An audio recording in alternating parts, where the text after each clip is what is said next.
ಓಂ ಗುರುರ್ಬ್ರಹ್ಮ ಗುರುರ್ವಿಷ್ಣು ಗುರುರ್ದೇವೋ ಮಹೇಶ್ವರಃ ಗುರು ಸಾಕ್ಷಾತ್ ಪರಬ್ರಹ್ಮ ತಸ್ಮೈ ಶ್ರೀ ಗುರವೇ ನಮಃ. ಧ್ಯಾನ ಮೂಲ ಗುರುಮೂರ್ತಿ ಪೂಜ್ಯ ಮೂಲ ಗುರುಪಾದ ಮಂತ್ರ ಮೂಲ ಗುರುವಾಕ್ಯ ಮುಕ್ತಿ ಮೂಲ ಗುರುಕೃಪಾ. ಶ್ರೋತ್ರಿಯ ಬ್ರಹ್ಮನಿಷ್ಠ ಸದ್ಗುರು ಬಸವಾನಂದರ ಪಾದಕಮಲಗಳಿಗೂ ಅವರ ಪ್ರತಿರೂಪದಂತಹ ನಿಜಗುಣಪ್ಪನವರ ಪಾದಕಮಲಗಳಿಗೂ ನನ್ನ ದೀರ್ಘದಂಡ ಪ್ರಣಾಮಗಳನ್ನು ಸಲ್ಲಿಸುತ್ತಾ, ಸದ್ಗುರು ಮಾರ್ತಂಡ ಸಾಬಾಯಿ ಸದ್ಗುರುಗಳ ಪಾದಕಮಲಗಳಿಗೂ ಹಾಗೂ ರಾಯತ ಸದ್ಗುರುಗಳ ಪಾದಕಮಲಗಳಿಗೂ ನನ್ನ ದೀರ್ಘದಂಡ ಪ್ರಣಾಮಗಳನ್ನು ಸಲ್ಲಿಸುತ್ತಾ, ಗುರು ಸ್ವರೂಪರಾದಂಥ ನನ್ನ ಪ್ರತಿದೇವರಿಗೂ ಕೂಡ ನನ್ನ ದೀರ್ಘದಂಡ ಪ್ರಣಾಮಗಳನ್ನು ಸಲ್ಲಿಸುತ್ತಾ, ಮನದಲ್ಲಿ ಸ್ಮರಿಸಿಕೊಳ್ಳುತ್ತಾ, ತಮ್ಮೆಲ್ಲರಿಗೂ ವಂದಿಸುತ್ತಾ, ಇವತ್ತಿನ 9ನೇ ಗತಿ ಪರಮಾರ್ಥ ಗೀತೆ ಒಳಗೆ 9ನೇ ಗತಿ ಇವತ್ತಿನ ಆಧಾರದ ವಿಷಯ. ಇಲ್ಲಿ ಕೂಡ ಈ ಭೂಮಿಕೆಗಳ ಬಗ್ಗೆ, ಅಸಂಗ ಭೂಮಿಕೆಯನ್ನು ಅದರ ಬಗ್ಗೆ ಹೇಳುತ್ತಾರೆ. ಏನು ಹೇಳ್ತಾರೆ ಸೂತ್ರ ನೋಡೋಣ.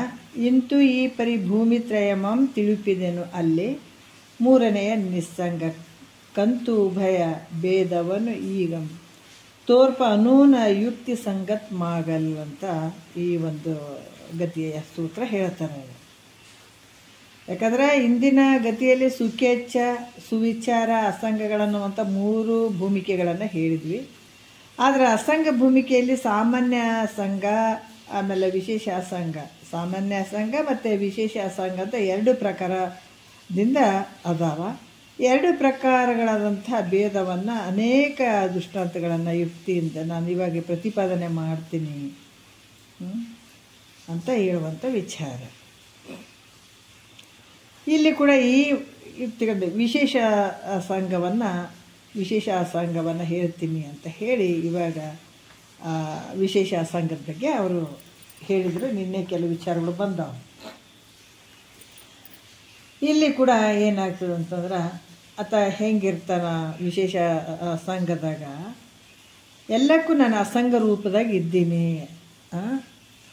ಯಾವುದೇ ಆಗಲಿ ನನಗೆ ಇಂಥ ಒಂದು ಸಂಘದ ಒಂದು ಇದು ನನಗಿಲ್ಲ, ಸುಖ ದುಃಖ ಅನ್ನುವಂಥದ್ದು ನನಗಿಲ್ಲ. ಯಾಕಂತಂದ್ರೆ ಇಲ್ಲಿ ಕೂಡ ಏನಾಗ್ಯದ, ಈ ಶರೀರದಲ್ಲಿರುವಂಥ ಅಭಾಸ ಚೇತನದೊಡಗೂಡಿದಂಥ ಅಹಂಕಾರ ಏನು ಮಾಡ್ತದೆ, ಪಾಪ ಪುಣ್ಯ ಕರ್ಮಗಳನ್ನು ಮಾಡ್ತದೆ. ಆ ಪಾಪ ಪುಣ್ಯಕ್ಕನುಸಾರವಾಗಿ ಆ ಶರೀರವನ್ನು ಪಡ್ಕೋತದೆ. ಈಗ ಜಗತ್ತಿನೊಳಗೆ ಏನು ಈ ಸಕಲ ಜೀವರಾಶಿಗಳ ಶರೀರ ಹೆಂಗೆ ಬಂದದಂತಂದ್ರೆ, ನಾವು ಮಾಡಿದಂಥ ಪಾಪ ಪುಣ್ಯದ ಫಲದಿಂದನೇ ಇವು ಎಲ್ಲ ಬಂದಿರುವಂಥದ್ದು. ಶರೀರ ಕರ್ಮಗಳ ಫಲವನ್ನು ಇಲ್ಲಿ ಉಪಭೋಗ ಅಂದರೆ ಅನುಭವಿಸ್ತದೆ ಈ ಶರೀರದ. ಅಹಂಕಾರವೇ ನಾನೇ ಈ ದೇಹ ಅಂತ ಅಭಿಮಾನಿಸಿಕೊಂಡು, ಈ ಅಹಂಕಾರ ಹೆಂಗೆ ಮಾಡೋದು, ನಾನೇ ದೇಹ ಅಂತ ಅಭಿಮಾನಿಸಿಕೊಂಡು ಈ ಜ್ಞಾನೇಂದ್ರಿಯಗಳಿಂದ ಶಬ್ದಾದಿ ವಿಷಯಗಳನ್ನು ಕಂಡು ಇಷ್ಟ ವಿಷಯದಲ್ಲಿ ಸುಖ ಅಂದ್ಕೊಳ್ತದ, ಇಷ್ಟ ಇರದೇ ಇರುವಂಥ ವಸ್ತುವಿನಲ್ಲಿ ದುಃಖ ಅಂತ ಅನಿಸ್ಕೊಳ್ಳುವಂಥದ್ದು. ಆದರೆ ಈ ರೀತಿಯಾಗಿ ಈ ಕಾರಣದ ನಾನು ಹೆಂಗದ, ಇದಕ್ಕೆಲ್ಲ ಕರ್ತೃತ್ವ ಭೋಕ್ತೃತ್ವ ಇದು ಅವಿದ್ಯೆಯ ಕಾರ್ಯ ಆಗಿರುವಂಥದ್ದು ಹೊರತು ಇದು ನನಗೆ ಸಂಬಂಧ ಇಲ್ಲ ಅಂತ ತಿಳ್ಕೊಂಡಿರ್ತಾನತ. ಈಗ ಮುಂದೆ ಹೇಳ್ತಾರೆ, ಈಗ ಸಾಮಾನ್ಯ ಅಸಂಗತ್ವವನ್ನು ದೃಷ್ಟಾಂತದ ಮೂಲಕ ಹೇಳ್ತಾರೆ. ಏನು ಹೇಳ್ತಾರೆ, ನಿರವಯ ನೆನೆಸಿದ್ದ ಆಕಾಶಕ್ಕೆ ಚಲಿಸುತ್ತಲ್ಲಿಹ ವಿಹಗ ಚಯಕ್ಕೆ ಅವಕಾಶತೆ ಎಲ್ಲಿದೆ ತತ್ಸಂಗ ಸವನಿಸದವರ ವಿಕಾರ ತರಂಗ. ಈ ವಿಧದಿ ನಿಷ್ಕಳ ನಿಜದಲ್ಲಿ ಜೀವ ನೆನೆಸಿ ತೊಳಲುತ್ತಿಹನಲ್ಲಿ ಉಂಟ ಆ ಅಮ್ಮಿನ ಸಂಸ್ಕೃತಿ ಭಂಗ ಅಂಟದ ನಾನದರಿ ನಿಸ್ಸಂಗ ಎಂಬ ಸಕಲ ನಿಷ್ಕಳದ ವಿಭೇದ ಇಂಬಿಂ ತೋರಲು ನಿಜ ಸುಖಿಯಾದೆ. ಸ್ಥಿತಿ ತನಗಿದ್ದು ಸಾಮಾನ್ಯ ಅಸಂಗ, ಸುತ ಮುಂದಣದು ವಿಶೇಷ ಅಸಂಗ ಅಂತ ಹೇಳುವಂಥದ್ದು. ಏನು ಹೇಳ್ತಾರೆ ಇಲ್ಲ, ನಿರವಯ ನೆನೆಸಿರ್ದ ಅಂದರೆ ನಿರಾಕಾರವೆನಿಸಿರುವಂಥ ಆಕಾಶಕ್ಕೆ ಏನಾದ್ರೆ ಅವಯವಗಳು ಅದಾವೇನಂದರೆ ಇಲ್ಲ. ಆಕಾಶ ಯಾವುದು ನಿರಾವಯ ಅಂತಂದ್ರೆ ಅವಯವಗಳಂದ್ರೆ ಈ ಶರೀರದಾಗ ಕೈ ಕಾಲು ಕಣ್ಣು ಮೂಗು ಏನದವ ಇವು ಅವಯವಗಳಿಂದ ಕೂಡಿದಂಥದ್ದು. ನಿರಾವಯ ಅಂತಂದರೆ ಯಾವುದು ನಿರಾವಯವಗಳು ಇರದೇ ಇರುವಂಥ ಆಕಾಶಕ್ಕೆ ಅಂದರೆ ಗಗನಕ್ಕೆ.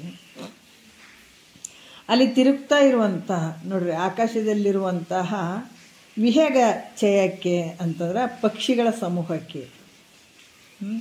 ಅವೆಲ್ಲ ಆಕಾಶದಲ್ಲಿ ಓಡಾಡ್ತಾರೆ.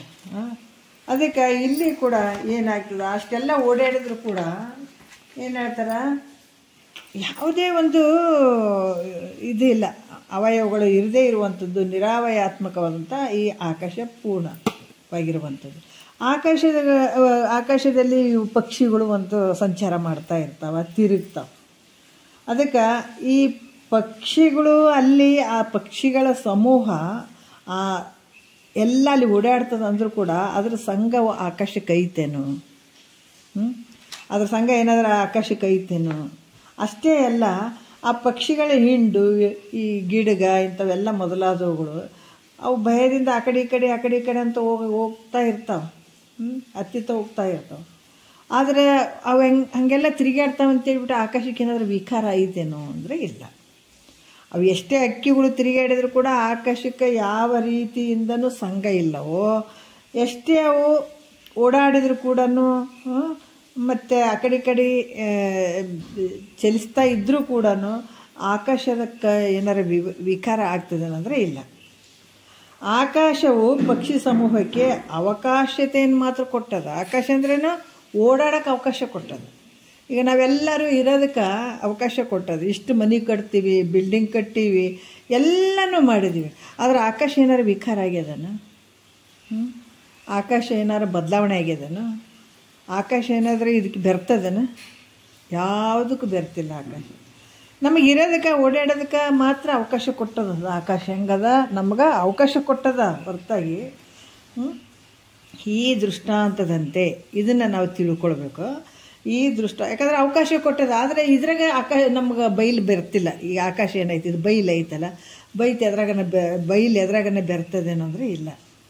ಅದೇ ರೀತಿ ಈ ದೃಷ್ಟಾಂತದಂತೆ ನಿರವಯಾತ್ಮಕ ಪರಿಪೂರ್ಣವಾದಂಥ ನಿನ್ನ ಸ್ವರೂಪ, ಈ ನಿನ್ನ ಸ್ವರೂಪದಲ್ಲಿ ನೋಡ್ರಿ, ಈ ನಿಜ ಸ್ವರೂಪ, ನಿನ್ನ ಸ್ವರೂಪ ಹೆಂಗದಂದ್ರೆ ಯಾವುದಕ್ಕೂ ಅಂಟದೇ ಇರುವಂಥದ್ದು ನಿನ್ನ ಸ್ವರೂಪ, ಯಾವುದಕ್ಕೆ ಬೆರ್ತಿಲ್ಲ ನಿನ್ನ ಸ್ವರೂಪ.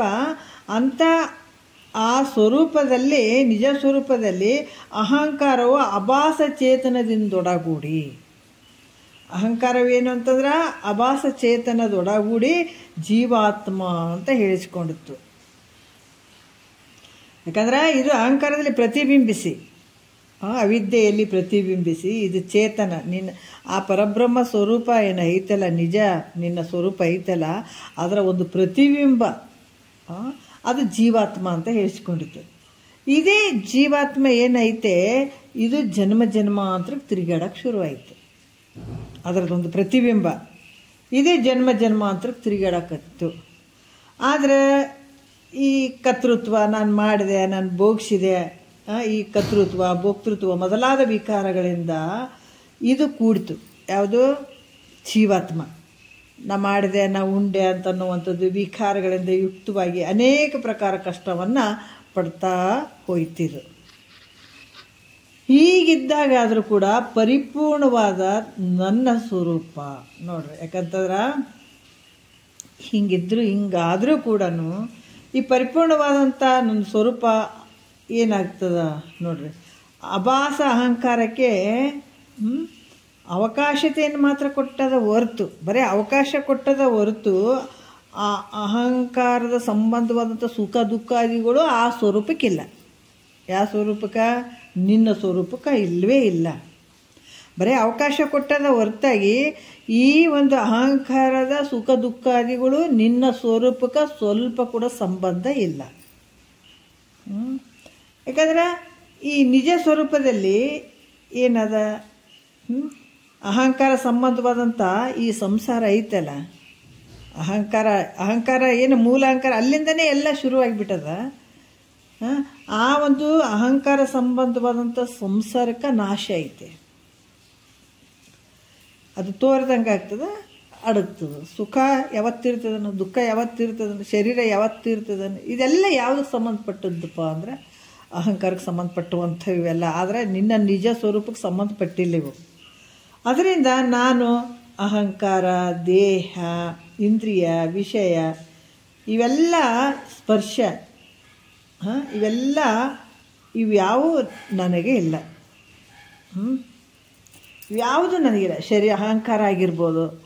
ಯಾಕಂತಂದ್ರೆ ಈ ಅವಿದ್ಯೆಯಲ್ಲಿ ಪ್ರತಿಬಿಂಬಿಸಿ ಈತ ಜೀವಾತ್ಮ ಅಂತ ಅನಿಸ್ಕೊಂಡ. ಪ್ರತಿಬಿಂಬ ಯಾವತ್ತಾದ್ರೂ ಸತ್ಯ ಅದನ್ನು ಕನ್ನಡಿ ಒಳಗೆ ಹಿಂಗೆ ನಿಂತು ನೋಡ್ಕೊಳ್ತೀವಿ. ಕನ್ನಡಿ ಒಳಗೆ ಕಾಣುವಂಥ ಬಿಂಬ ಸತ್ಯ ಐತೇನ?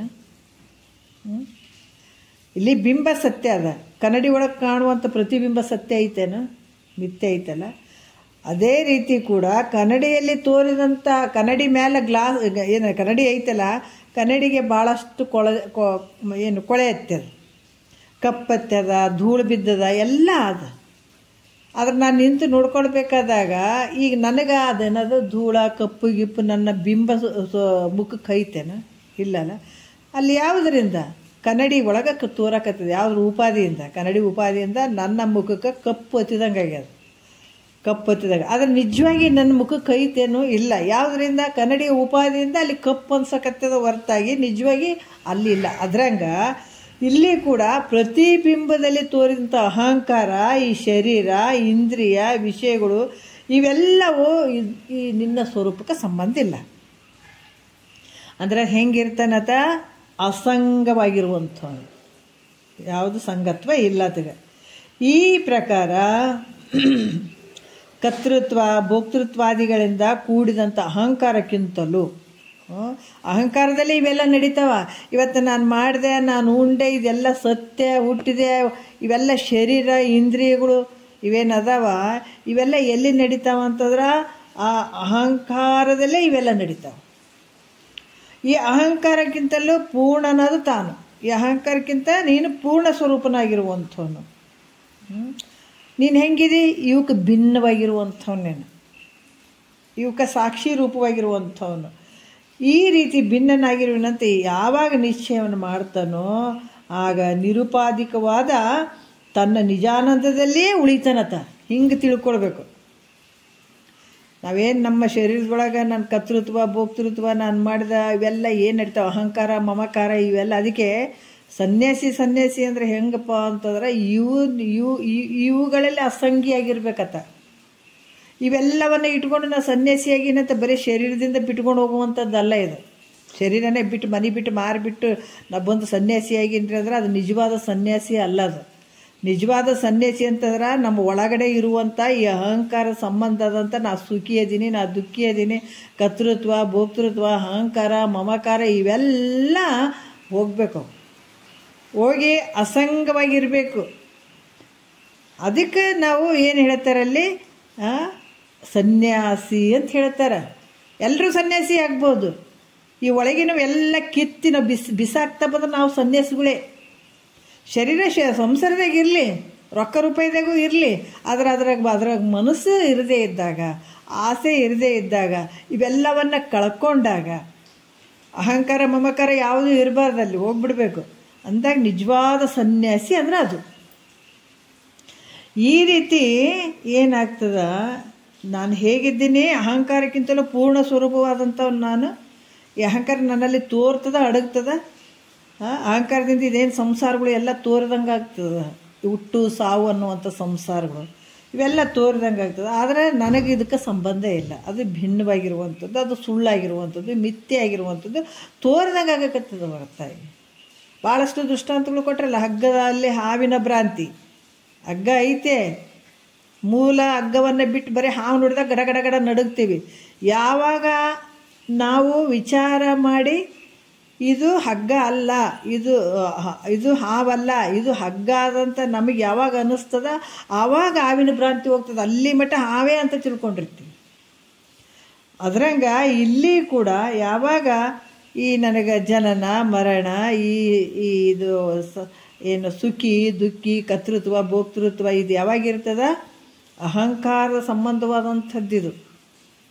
ಅದಕ್ಕೆ ಈ ಅಹಂಕಾರಕ್ಕೆ ಸಂಬಂಧವಾದಂಥವು ಇವ್ಯಾವ ನನಗೆ ಸಂಬಂಧ ಇಲ್ಲ, ನಾನು ಪರಿಪೂರ್ಣವಾಗಿದ್ದೀನಿ ಅಂತ ಯಾರು ಇದಕ್ಕೆ ಸಾಕ್ಷಿ ರೂಪವಾಗಿದ್ದೀನಿ ಅಂತ ಯಾವಾಗ ನಿಶ್ಚಯ ಮಾಡ್ತಾನೋ ಆತ ನಿರುಪಾಧಿಕವಾದ ತನ್ನ ನಿಜ ಆನಂದದಲ್ಲಿ ಇರ್ತಾನೆ ನೋಡ್ರಿ. ನಾವು ಅದಕ್ಕೆ ಅರ್ಥ ಮಾಡ್ಕೋಬೇಕು, ಭಾಳ ಚಂದ ಅರ್ಥ ಮಾಡ್ಕೋಬೇಕು. ಎಲ್ಲರೂ ನಿದ್ರೆ ದೃಷ್ಟಾಂತ ಭಗವಂತ ನಮಗೇನು ಕೊಟ್ಟಿದ್ದಾನ, ನಿದ್ರೆ ಒಳಗೆ ನಾವು ಆನಂದವಾಗಿ ಇರ್ತೀವಿಲ್ಲ. ಬೆಳಗ್ಗೆಯಿಂದ ರಾತ್ರಿ ತನಕ ಮಲಗೋವರೆಗೆ ಒದ್ದಾಡ್ತಿರ್ತೀವಿ, ಹೌದಾ? ಅದಾಯ್ತು ಇದಾಯಿತು, ಎಂಥ ಒಂದು ಕಷ್ಟ ಸುಖ ನೋವು ನಲಿವು ಇದೆಲ್ಲ ಗೊಂದಲದಾಗ ಒದ್ದಾಡ್ತಾ ಇರ್ತದೆ ಮನಸ್ಸು, ಹೌದಾ? ಯಾವಾಗ ನಿದ್ರೆ ಬಂತು ಅಂದಾಗ ಇವೆಲ್ಲ ಏನತ್ತವ ತತ್ವಗಳು ಎಲ್ಲ ಏನು ಇಂದ್ರಿಯಗಳು, ಜ್ಞಾನೇಂದ್ರಿಯಗಳು, ಕರ್ಮೇಂದ್ರಿಯಗಳು, ಅಂತಃಕರಣಗಳು ಇವೆಲ್ಲ ಅವಿದ್ಯೆಯಲ್ಲಿ ಅಡಗಿ ಬಿಡ್ತಾವೆ. ಅಡಗಿದಾಗ ಅಲ್ಲಿ ಏನೊಂದಿರಂಗಿಲ್ಲ. ಜಾಗ್ರದ್ದು ಸ್ವಪ್ನದ್ದು ಏನಾರು ಇರ್ತಾವನಲ್ಲಿ ಏನೊಂದಿದೆ ಎಲ್ಲ ಗಪ್ಪು ಚುಪ್ಪಿರ್ತಾವೆ. ಆವಾಗ ಉಳಿಯೋಂಥದ್ದು ನೀನು ಒಬ್ಬನೇ ಇರ್ತಿದ್ದಿ, ಆನಂದವಾಗಿ ಇರ್ತಿದ್ದಿ. ಶರೀರದ ಸಂಬಂಧನೂ ಇಲ್ಲ, ಯಾವುದ್ರ ಸಂಬಂಧನೇ ಇರಂಗಿಲ್ಲಲ್ಲ. ಅದ್ರಂಗ ಇದು ಅಲ್ಲಿ ಅಜ್ಞಾನದ ಅವಸ್ಥೆ ಇರ್ತದ, ಅವಿದ್ಯೆ ಅಲ್ಲಿರ್ತದಲ್ಲ, ಕಾರಣ ಶರೀರ ಇರ್ತದ. ಹಾಗಾಗಿ ಅಲ್ಲಿ ಭಾಳ ಸುಲಭ ಐತೆ. ಯಾವಾಗ ಆ ಕಡೆ ಮುಖ ಮಾಡಿದ್ರೆ ದುಃಖ ಅದ, ಈ ಕಡೆ ಮುಖ ಮಾಡಿದ್ರೆ ಸುಖ ಅದ. ವಿಷಯಗಳ ಕಡೆ ಹೋಯ್ತು ಅಂದಾಗ ದುಃಖ ಐತೆ, ಅದರಿಂದ ನಿರ್ವಿಷಯದಾಗ ಬಂದಾಗ ಸುಖ ಐತೆ. ಅದಕ್ಕೆ ಈ ವಿಷಯಗಳನ್ನು ನಿದ್ರೆ ಒಳಗೆ ಬಿಟ್ಟಿದ್ದಿಲ್ಲ. ಏನಾರು ಹಿಡ್ಕೊಂಡಿದ್ದೇನೆ, ಏನಾರು ತ್ರಾಸು ಅದ ನಿದ್ರೆ ಒಳಗೆ, ಎಲ್ಲವನ್ನು ಬಿಟ್ಟಿದ್ದಿಲ್ಲ. ಮತ್ತು ಇಲ್ರಿ ಬಿಡೋಕ್ಕಾಗಂಗಿಲ್ಲ ಅಂದ್ರೆ ಮತ್ತೆ ಹಿಡ್ಕೊಂಡು ಕೂಡು ಓಸನ್ನು. ಎಲ್ಲವನ್ನ ಹಿಡ್ಕೊಂಡು ಕುಂದ್ರೆ ಆಸ್ತಿ ಅಂತಸ್ತು ಸಂಪತ್ತು ರೊಕ್ಕ ರೂಪಾಯಿ ಎಲ್ಲ ಹಿಡ್ಕೊಂಡ ಕುಂದ್ರೆ ನಿದ್ದೆ ಆಗ್ತದೆ ನೋಡಮ್, ಖುಷಿ ಆಗ್ಯದ ಅಂತಿದ್ದೇನೆ ನೋಡಮ್. ಕೋಟಿ ರೊಕ್ಕ ಬಂದರೂ ಕೂಡ ಒಬ್ಬ ಬಿಸ್ನೆಸ್ ಮಾಡತ್ತ ರೊಕ್ಕದಾಗೆ ಖುಷಿ ಐತೆ, ರೊಕ್ಕದಾಗೆ ಆನಂದ ಐತೆ, ರೊಕ್ಕದಾಗ ಸುಖ ಐತಿ ಅಂತ ಅನ್ನೋದಾದ್ರೆ ಬೆಳತನ ಮಾಡ್ಬೇಕಾಗಿತ್ತಲ್ಲ ಆತ. ಯಾಕೆ 8-9 ರಾತ್ರಿ 10-11 ಗಂಟೆ ಆದ ತಕ್ಷಣವೇ ಅಂಗಡಿ ಮುಚ್ಚಿಬಿಡ್ರಪ್ಪ, ಸಾಕಾಗ್ಯದ ಹೋಗ್ಬಿಡಮ್ಮ. ಏಸು ಮಂದಿ ಗಿರಾಕಿಗಳನ್ನ ಬರಲಿ, ಅದು ವ್ಯಾಪಾರ ಮಾಡೋರು ಎಷ್ಟನ್ನ ಬರಲಿ, ಮೊದಲು ಬಾಗಿಲು ಹಾಕಿಬಿಟ್ರೆ ಮನೆಗೆ ಹೋಗ್ಬೇಕಂತಾನೆ. ಮನೆಗೆ ಬರ್ತಾನೆ, ಊಟ ಮಾಡ್ತಾನೆ, ಆರಾಮಾಗಿ ಮಲಗ್ತಾನೆ, ಮುಂಜಾನೆ ರೆಸ್ಟ್ ಆಗ್ತದೆ, ಮತ್ತೆ ಹೋಗ್ತಾನೆ. ಯಾಕೆ ರೆಸ್ಟ್ ಆಯಿತು? ಅಲ್ಲಿ ವಿಷಯಗಳು ಏನೂ ಇಲ್ಲ. ಅಲ್ಲಿ ಎಲ್ಲವನ್ನ ತನ್ನ ತಲೆಯಿಂದ ಹೋಗ್ಬೇಕು. ಅವು ಹೆಂಗಂದ್ರೆ ಎಲ್ಲ ತನ್ನಲ್ಲಿ ಲಯ ಆಗಿಬಿಡ್ಬೇಕು. ವಿಷಯಗಳು ಏನದಾವ ಎಲ್ಲ ಹೊರಗಾದಾಗ ಅವೆಲ್ಲ ತನ್ನಲ್ಲಿ ಯಾವಾಗ ಲಯ ಆಗ್ತಾವೆ ಅವಾಗ ನಿದ್ರೆ ಬರ್ತದೆ. ಅವು ಹಿಡ್ಕೊಂಡು ಕೂತ ಒಂದು ಚಿಂತೆ ಇದ್ರೆ ನಿದ್ದೆ ಬರ್ತದನ್ನ. ಭಾಳ ಚಿಂತೆ ಐತ್ರಿ ನನಗೆ, ಸ್ವಲ್ಪ ಒಂದು ಚಿಂತೆ ಐತ್ರಿ ಅಂತಂದ್ರೆ ನಿದ್ದಿನೇ ಬರೋಲ್ದ್ರಿ ಅಂತೀವಿ. ಒಂದೇ ಅಂದರೆ ಇಷ್ಟೆಲ್ಲ ಹಿಡ್ಕೊಂಡು ಕುಂತಿರ್ತೀವಲ್ಲ, ಮತ್ತೆ ಹೆಂಗೆ ಸಮಾಧಾನ ಆಗ್ತದೆ ಹೇಳಿ ನಾನು? ಯಾವಾಗ ಅದು ಚಿಂತೆ ಅನ್ನೋದು ನಮ್ಮ ಮನಸ್ಸಿನಿಂದ ಸ್ವಲ್ಪ ಹೋಗ್ತದ ಆವಾಗ ನಿದ್ದೆ ಬಂದ್ಬಿಡ್ತದೆ. ಅಲ್ಲಿ ತಾನೇ ನಿದ್ದೆನೂ ಬರೋಂಗಿಲ್ಲ. ಅಂದ್ರೆ ಒಂದು ಚೂರು ನಮ್ಮ ಭಾವನೆಯಲ್ಲಿ ಯಾವುದೂ ಇರಬಾರ್ದು.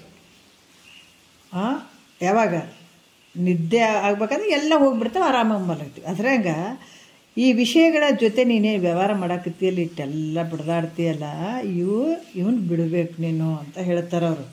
ಅದಕ್ಕೆ ಈ ರೀತಿ ಯಾವಾಗ ಯಾವ ನನ್ನ ಸಂಬಂಧ ಇಲ್ಲಪ್ಪ, ಇವು ಬರಾಗನೂ ಒಬ್ಬನೇ ಬಂದೆ, ಹೋಗಾಗೂ ಒಬ್ಬನೇ ಹೋಗ್ತೀನಿ, ಇವು ತೊಗೊಂಡು ನಾನೇನು ಮಾಡಲಿ?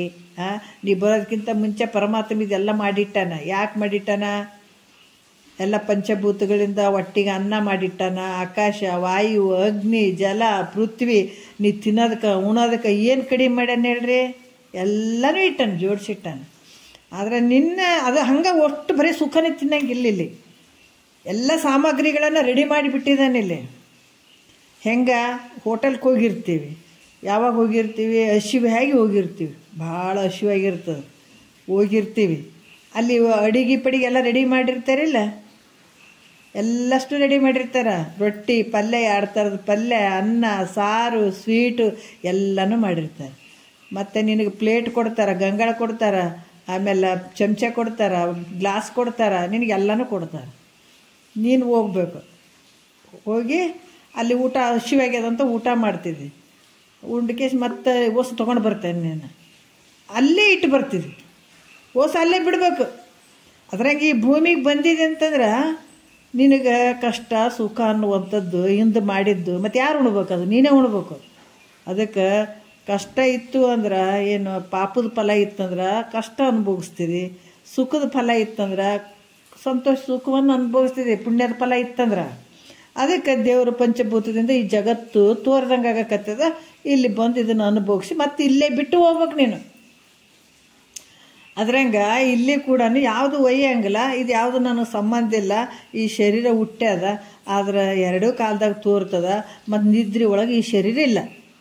ಅಂದರೆ ಈ ಶರೀರ ನನಗೆ ಸಂಬಂಧ ಇಲ್ಲ ಅಂತ ಸದ್ಗುರು ಮುಖಾಂತರ ನೀ ಏನು ತಿಳ್ಕೊಂಡು ಅದೇ ಪ್ರಕಾರ ಬಿಟ್ಕೊಂಡು ಬರ್ತಿದ್ದಿ. ಆವಾಗ ಅಂತ ಪೂರ್ಣ ಅಂತ ನಾನು ಹೆಂಗದೀನಿ, ಇವೆಲ್ಲವಕ್ಕೂ ಸಾಕ್ಷಿ ರೂಪವಾಗಿದ್ದೀನಿ. ಶರೀರಕ್ಕೆ, ಇಂದ್ರಿಯಗಳಿಗೆ, ಇವೆಲ್ಲವಕ್ಕೂ ಸಾಕ್ಷಿ ರೂಪವಾಗಿ ನಾನು ಇದ್ದೀನಂತ ಯಾವಾಗ ನಿಶ್ಚಯ ಮಾಡ್ತಾನೋ ಆವಾಗ ಯಾವುದೇ ಉಪಾಧಿ ಇರದೇ ಇರುವಂಥ ತನ್ನ ನಿಜಾನಂದದಲ್ಲಿ, ಶುದ್ಧವಾದ ಆನಂದದು ನಿಜಾನಂದ ಅಂದ್ರೆ ಹೆಂಗಂದ್ರೆ ಅಲ್ಲಿ ಏನು ಮಿಕ್ಸ್ ಇಲ್ಲ.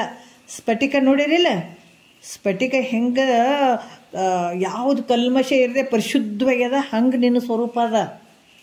ಅದಕ್ಕೆ ಸ್ವರೂಪ ಹಿಂಗೆ ಐತಪ್ಪ ಅಂತ ಅನ್ನೋದಕ್ಕೆ ಅವಕ್ಕೆ ಬೆಲೆಗಳು ಭಾಳ ಒಂದು ಮೌಲ್ಯತೆ ಜಾಸ್ತಿ ಇರ್ತದೆ. ನೋಡ್ರಿ, ನಿನ್ನ ಆತ್ಮ ಸ್ವರೂಪ ಸ್ಫಟಿಕ ಅದು, ಅದ್ರಾಗ ಏನಾರು ಐತೇನಂದ್ರೆ ಏನಿಲ್ಲ. ಅದಕ್ಕೆ ಅಲ್ಲಿ ನೀ ಯಾವ್ದು ಹೂ ಇಡ್ತಿದೆ, ಏನು ಇಡ್ತಿದೆ ಅದೇ ಆಕಾರ ತೋರ್ತದೆ ಅದ್ರ ಒಳಗಡೆ, ಅದ್ರಾಗ ಏನಿಲ್ಲ, ಭಾಳ ಶುದ್ಧವಾಗಿರುವಂಥದ್ದು. ಅದೇ ರೀತಿ ನಿನ್ನ ಸ್ವರೂಪ ಕೂಡ ಹಂಗೆ ಐತದು. ಇವು ಸುಮ್ಮನೆ ಅದು ಇದು ಗದ್ದಲಕ್ಕೆ ಮಾಡ್ಕೊಂಡಿದ್ದು ಉಪಾಧಿಗಳಿಂದ. ಅದಕ್ಕೆ ಇಲ್ಲಿ ಹೇಳ್ತಾರೆ, ಆ ರೀತಿ ಯಾವಾಗ ನಿಶ್ಚಯ ಮಾಡ್ತಿದೆ ಅವಾಗ ನಿರುಪಾಧಿಕ ನೀನು ನಿಜ ಆನಂದದಲ್ಲಿ ಉಳ್ಕೋತಿದ್ದಿ. ಇದು ಸಾಧಾರಣವಾದ ಅಸಂಗ ಅಂತ ಹೇಳ್ತದೆ. ಮುಂದೆ ಹೇಳುವಂಥದ್ದು ಇದು ಸಾಧಾರಣವಾದ, ಈ ರೀತಿ ತಿಳ್ಕೊಳ್ಳುವಂಥದ್ದು ಸಾಧಾರಣವಾದ ಅಸಂಗದ ಬಗ್ಗೆ ಹೇಳಿದ್ರು ಅವರು. ಈಗ ವಿಶೇಷ ಅಸಂಗದ ಬಗ್ಗೆ ಹೇಳ್ತಾರೆ. ಇದು ಎದರ ಬರ್ತದೆ, ಅಸಂಗದಾಗ 2 ಬರ್ತಾವೆ ಭೇದಗಳು ಅಂತ ಹೇಳಿದ್ದಾರೆ ಅವರು. ಇದು ಸಾಧಾರಣವಾದ ಅಸಂಗದ ಬಗ್ಗೆ ಇವ್ರು ಹೇಳಿದ್ರು. ಯಾಕಂದ್ರೆ ಅಹಂಕಾರದ ಧರ್ಮಗಳು ನನಗೆ ಯಾವ ಸಂಬಂಧ ಇಲ್ಲ ಅಂತ ತಿಳ್ಕೊಳ್ಳುವಂಥದ್ದು. ಈಗ ವಿಶೇಷ ಅಸಂಗದಾಗ ಹೇಳ್ತಾರೆ, ಏನು ಹೇಳ್ತಾರೆ ನೋಡೋಣ. ಇಲ್ಲಿ ಯಾವುದಂತಂದ್ರೆ 5ನೇ ನುಡಿಯಲ್ಲಿ ಹೇಳ್ತಾರೆ, ತೋರಿಕೆಗೆ ಕಾರಣವಲ್ಲ, ಕಾರ್ಯಕ ಕಾರಣ ಅದರೊಳಗಿಲ್ಲ. ಬ್ರಹ್ಮವು ಕಾರಣವಾಗಿರಲರಿಯದು, ಬ್ರಹ್ಮವು ಚಿತ್ತದರಿಂ ವಿಕರಿಸದು. ಮಾಯೆಯು ಕಾರಣವಾಗಲರಿಯದು, ಮಾಯೆ ವಿಚಾರಿಸಿ ಪುಸಿ ರೂಪಿನದು. ಕಾರಣತೆಯ ಮಿರುತ್ತಿಲ್ಲವ, ಕಾರಣತೆಯು ಮಿರುತ್ತವಕ್ಕಿಲ್ಲಾಗಿ, ಕಾರ್ಯಕ್ಕೆ ಕಾರಣವಿಲ್ಲವದಾಗಿ. ಗುಣಪಣಿ ಅಂದದಿ ತೋರಿಕೆಯಲ್ಲ, ಗಣಿಸಲು ಬಗೆಯಲ್ಲದೆ ದಿಟಕ್ಕಿಲ್ಲ. ಶ್ರುತಿ ಮತ ವಿರತಿ ಯುಕ್ತಿಗಳೆಲ್ಲ, ಪ್ರತಿ ಮತವಿದರೋಳು ಸರುಲಿ ಹಿಂಬಿಲ್ಲ ಅನ್ನುವಂಥ ವಿಚಾರವನ್ನು ಹೇಳ್ತಾರೆ ಅವರು. ಏನು ಹೇಳ್ತಾರ ಅಂತಂದ್ರೆ, ಇಲ್ಲಿ ಭಾಳಷ್ಟು ವಿಚಾರಗಳನ್ನು ಅವರು ಹೇಳ್ತಾ ಇದ್ದಾರೆ. ತೋರಿಕೆ ಅಂದರೆ ಪ್ರತೀತಿ ಆಗ್ತಾ ಇರುವಂಥದ್ದು. ಮತ್ತು ಇಲ್ಲಿ ಕೂಡ ಏನು ಹೇಳ್ತಾರ ಅಂತಂದ್ರೆ, ಕಾರಣತೆಯು ವಾಗಲ್ಲರಿಯದು. ಯಾಕಂತಂದ್ರೆ ಇಲ್ಲಿ ಕೂಡ ಬಹಳಷ್ಟು ವಿಚಾರಗಳನ್ನು ಇಲ್ಲಿ ಹೇಳ್ತಾರೆ. ಏನು ಹೇಳ್ತಾರ ಅಂತಂದ್ರೆ, ಜಗತ್ತಿನ ಪ್ರತೀತಿಯು, ಈ ಜಗತ್ತು ಏನು ತೋರಕತ್ತದಲ್ಲ, ತೋರಿಕೆ ಪ್ರತೀತಿಯು ಅಂದ್ರೆ ತೋರಿಕೆಗೆ ಅಂದ್ರೆ ಜಗತ್ತಿಗೆ ಕಾರಣ ಅಲ್ಲ. ಈ ಜಗತ್ತೇನು ತೋರ್ತದಲ್ಲ, ಜಗತ್ತಿಗೆ ಈ ಪ್ರತೀತಿ ತೋರ್ತದಲ್ಲ, ಜಗತ್ತು ಪ್ರತೀತಿ ಈ ಜಗತ್ತಿಗೆ ಕಾರಣ ಆಗಂಗಿಲ್ಲ ಅದು. ಯಾಕಂತಂದ್ರೆ ಕಾರ್ಯರೂಪವಾದಂಥ ಜಗತ್ತಿನಲ್ಲಿ ಕಾರಣ ಇಲ್ಲವೇ ಇಲ್ಲ. ಈ ಜಗತ್ತು ಹೆಂಗದಂದ್ರೆ ಕಾರ್ಯರೂಪವಾದಂಥ ಜಗತ್ತು. ಈ ಜಗತ್ತಿನಲ್ಲಿ ಕಾರಣವೂ ಇಲ್ಲವೇ ಇಲ್ಲ. ಯಾಕಂದ್ರೆ ಒಂದು ವೇಳೆ ಜಗತ್ತು ತನಗೆ ತಾನೇ ಕಾರಣ ಅಂತ ಹೆಂಗೆ ಹೇಳಕ್ಕೆ ಬರ್ತದೇನೆ? ಜಗತ್ತೇ ಕಾರಣ ಅಂತ ಹೇಳಕ್ಕೆ ಬರ್ತದೇನೆ ಯಾವತ್ತಾದ್ರೂ? ಇಲ್ಲ. ಅದಕ್ಕೆ ಇಲ್ಲಿ ಕೂಡ ಒಂದು ವೇಳೆ ಜಗತ್ತು ತನಗೆ ತಾನೇ ಕಾರಣ ಅಂತ ಹೇಳಿದ್ರೆ ಏನಾಗ್ತದ? ಆತ್ಮಾಶ್ರಯ ದೋಷ ಬರ್ತದೆ. ತಾನೇ ಹೆಂಗೆ ಕಾರಣ ಆಗ್ತದೆ? ಯಾಕಂದ್ರೆ ತಾನೇ ಕರ್ತ, ತಾನೇ ಕರ್ಮವಾಗಿರೋದ್ರಿಂದ. ಹಾಗಾದರೆ ಬೇರೊಂದು ಜಗತ್ತಿಗೆ ಕಾರಣವಾಗಂತ ಹೇಳಿದ್ರೆ, ಯಾಕಂದ್ರೆ ಜಗತ್ತೇ ಕಾರಣ ಅಂತ ಹೇಳಕ್ಕೆ ಬರೋಂಗಿಲ್ಲ. ಅದಕ್ಕೆ ಇಲ್ಲಿ ಕೂಡ ತಾನೇ ಕರ್ತ, ತಾನೇ ಕರ್ಮ ಮಾಡುವವನು ತಾನೇ, ಅದಕ್ಕೆ ಕಾರಣ ಆಗಿರುವಂಥದ್ದು ತಾನೇ ಅಂತ ಹೇಳಿದ್ರೆ, ಅದಕ್ಕೆ ಹಂಗಂದ್ರೆ ಬೇರೊಂದು ಜಗತ್ತಿಗೆ ಕಾರಣ ಆಗ್ಯದಂತ ಹೇಳಿದರೆ, ಇಲ್ಲಿ ಕೂಡ ಹೇಳ್ತಾರೆ ಎರಡನೇ ಜಗತ್ತಾದರೂ ತನ್ನ ಉತ್ಪತ್ತಿಗೆ ತಾನೇ ಕಾರಣ ಆಗಿರುವುದು ಅಂತ ಹೇಳಿದ್ರು ಕೂಡ ಇಲ್ಲಿ ಕೂಡ ಆತ್ಮಾಶ್ರಯ ದೋಷ ಬರ್ತದೆ. ಜಗತ್ತಿಗೆ ಇನ್ನೊಂದು ಜಗತ್ತು ಕಾರಣ ಆಗ್ಯದಪ್ಪ ಅಂತ. ಯಾಕಂದ್ರೆ ಒಂದು ಕಾರಣಕ್ಕೆ ಕಾರ್ಯ ಇರ್ತದೆ. ಅದ್ರಂಗೆ ಈ ಜಗತ್ತಿಗೆ ಇನ್ನೊಂದು ಜಗತ್ತದಪ್ಪ ಕಾರಣ ಆಗ್ಯದ ಅಂತ ಹೇಳೋಕ್ಕೂ ಬರೋಂಗಿಲ್ಲ. ಮತ್ತು ಇನ್ನೊಂದು ಈ ಜಗತ್ತು ಕಾರ್ಯರೂಪ ಅದ, ಈ ಜಗತ್ತಿಗೆ ಅದೇ ಕಾರಣ ಆಗ್ಯದ ಅಂತ ಕೂಡ ಹೇಳಕ್ಕೆ ಬರೋಂಗಿಲ್ಲ. ಅದರಿಂದ ಮೊದಲನೇ ಜಗತ್ತಿಗೆ ಎರಡನೇ ಜಗತ್ತು ಕಾರಣವಾಗಿರುವುದು. ಇಲ್ಲಿ ಹಲವಾರು ವಿಚಾರಗಳನ್ನು ಹೇಳ್ತಾರೆ. ಎರಡನೆಯ ಜಗತ್ತಿಗೆ ಮೊದಲನೇ ಜಗತ್ತು ಕಾರಣವಾಗಿದೆ ಅಂತ ಹೇಳಿದ್ರು ಕೂಡ ಇಲ್ಲಿ ಅನನ್ಯಾಶ್ರಯ ದೋಷ ಬರ್ತದೆ, ಹಂಗೆ ಹೇಳಕ್ಕೂ ಬರೋಂಗಿಲ್ಲ. ಯಾಕಂದರೆ ಈ ಮೂರನೆಯ ಒಂದು ಏನಾದ ಈ ದೋಷವನ್ನು ಕಳೆದುಕೊಳ್ಳೋದಕ್ಕಾಗಿ ಈ ಮೂರದ್ದು, ಯಾಕಂದ್ರೆ ಜಗತ್ತನ್ನು ಅಂಗೀಕರಿಸಿದ್ರೆ ಚಕ್ರಿಕಾಪತ್ತಿ ದೋಷ ಬರ್ತದೆ, ಅದಕ್ಕೆ ಈ ದೋಷಗಳು ಬರ್ತವೆ. ನಾಲ್ಕನೇದನ್ನು ಅಂಗೀಕರಿಸಿದ್ರೆ ಅನವಸ್ಥ ದೋಷ ಬರ್ತದೆ. ಈ ರೀತಿಯಾಗಿ ಕೆಲವು ದೋಷಗಳು ಬರೋದರಿಂದ ಈ ಜಗತ್ತಿಗೆ ಜಗತ್ತೇ ಕಾರಣ ಆಗಕ್ಕೆ ಸಾಧ್ಯ ಇಲ್ಲ. ಹಾಗಾದ್ರೆ ಈ ಪರಬ್ರಹ್ಮ ಕಾರಣ ಆಗ್ಯದಂತ ಹೇಳಿದ್ರು ಕೂಡ ಅದು ಕೂಡ ಸಂಭವ ಆಗಂಗಿಲ್ಲ. ನೋಡ್ರಿ, ಈ ಜಗತ್ತು ಎಲ್ಲಿಂದ ಇದು ಪ್ರತೀತಿ ಆಗ್ಯದ ಅಂತ ಅನ್ನುವಂಥದ್ದಕ್ಕಾಗಿ ಅವ್ರು ಹೇಳ್ತಾರೆ. ಯಾಕಂದರೆ ಜಗತ್ತಿಗೆ ಜಗತ್ತು ಕಾರಣ ಆಗಲ್ಲ. ಆಮೇಲೆ ಪರಬ್ರಹ್ಮ ಏನಾದರೂ ಕಾರಣ ಆಗ್ಯದನಂತ ಹೇಳಿದ್ರು ಕೂಡ ಅದನ್ನೂ ಆಗಂಗಿಲ್ಲ. ಯಾಕಂದರೆ ಪರಬ್ರಹ್ಮ ಹೆಂಗದಂದ್ರೆ ಚಿದ್ರೂಪ ಆಗ್ಯದ, ಅದು ಕ್ಷೀರದದಿಯಂತೆ. ಯಾಕಂದ್ರೆ ವಿಕಾರ ಉಳ್ಳದ್ದಾಗದು. ಯಾಕಂದರೆ ಹಾಲು ಕೆಟ್ಟು ಮೊಸರಾಗುವಂಗೆ ಪರಬ್ರಹ್ಮ ಸ್ವರೂಪ ಐತೇನು? ಪರಬ್ರಹ್ಮ ಹೆಂಗದ ಚಿದ್ರೂಪ ಐತೆ. ಅದು ಕಾರಣ ಕೆಟ್ಟು ಕಾರ್ಯ, ಯಾಕಂತಂದ್ರೆ ಕಾರಣದಲ್ಲಿ ಕಾರ್ಯ ಆಗುವಂಥದ್ದು. ಈಗ ಹಾಲು ಐತೆ, ಹಾಲು ಮೂಲ ಸ್ವರೂಪವನ್ನು ಕೆಡ್ತದೆ, ಆಮೇಲೆ ಮೊಸರಾಗ್ತದೆ. ಅದ್ರಂಗ ಇಲ್ಲಿ ಕ್ಷೀರದದಿಯಂತೆ ವಿಕಾರ ಉಳ್ಳಂಥದ್ದು ಐತೇನು ಪರಬ್ರಹ್ಮ ಸ್ವರೂಪ ಅಂದರೆ ಇಲ್ಲ. ಕಿಂತು ಪರಬ್ರಹ್ಮ ಸ್ವರೂಪ ಹೆಂಗೈತೆ ಅಂದ್ರೆ ಸಚ್ಚಿದಾನಂದ ಸ್ವರೂಪ ನಿರ್ವಿಕಾರದಿಂದ ಕೂಡಿದಂಥದ್ದು. ಅದಕ್ಕೆ ಈ ಜಗತ್ತಿಗೆ ಹೇಳ್ತಾರೆ ಈ ಕಾರ್ಯರೂಪದಂಥ ಜಗತ್ತು ಹೆಂಗದಂತಂದ್ರೆ ಅದು ಜಡದಿಂದ ಕೂಡಿದಂಥದ್ದು. ಯಾಕಂದ್ರೆ ಈ ಕಾರ್ಯರೂಪದಂಥ ಜಗತ್ತು ದುಃಖದಿಂದ ಕೂಡಿದಂಥದ್ದು. ಇದು ಈ ಕಾರಣದಿಂದ ಬ್ರಹ್ಮವು ಜಗತ್ತಿಗೆ ಹೆಂಗದ ಕಾರಣ ಆಗಕ್ಕೆ ಸಾಧ್ಯ ಇಲ್ಲ ಅಂತ ಹೇಳ್ತಾರೆ ಅವರು. ಅಂದರೆ ಕೆಲವು ಶಂಕೆಗಳು ಬರ್ತಾವೆ. ಹೆಂಗಂದ್ರೆ ಈ ಒಂದು ಪರಬ್ರಹ್ಮ ಸ್ವರೂಪ ಏನಾದ ಪರಬ್ರಹ್ಮ ಈ ಕಾರಣದಿಂದ ಬ್ರಹ್ಮ ಜಗತ್ತಿಗೆ ಕಾರಣ ಆಗಂಗಿಲ್ಲ ಅಂತ ಹೇಳಿದ್ರು ಅವರು. ಹಂಗಂದ್ರೆ ಶ್ರುತಿಗಳಲ್ಲಿ ಜಗತ್ತಿಗೆ ಬ್ರಹ್ಮವೇ ಕಾರಣ ಅಂತ ಹೇಳಿದಾರಲ್ಲ, ಮತ್ತು ಹೆಂಗೆ ಹೇಳಿದರು ಪ್ರಶ್ನೆ ಬರ್ತದಲ್ಲಿ. ಯಾಕಂತಂದ್ರೆ ಭಾಳಷ್ಟು ಜನ ಮತವಾದಿಗಳು ಹೇಳಿದ್ದಾರೆ. ಹೆಂಗೆ ಹೇಳಿದಾರಪ್ಪ ಅಂತಂದ್ರೆ ಈ ಜಗತ್ತು ಈ ಬ್ರಹ್ಮವೇ ಕಾರಣ, ಈ ಜಗತ್ತು ತೋರೋದಕ್ಕೆ ಬ್ರಹ್ಮನೇ ಕಾರಣ ಅದ ಅಂತ ಹಲವಾರು ಮತವಾದಿಗಳನ್ನು ಹೇಳಿದ್ದಾರೆ.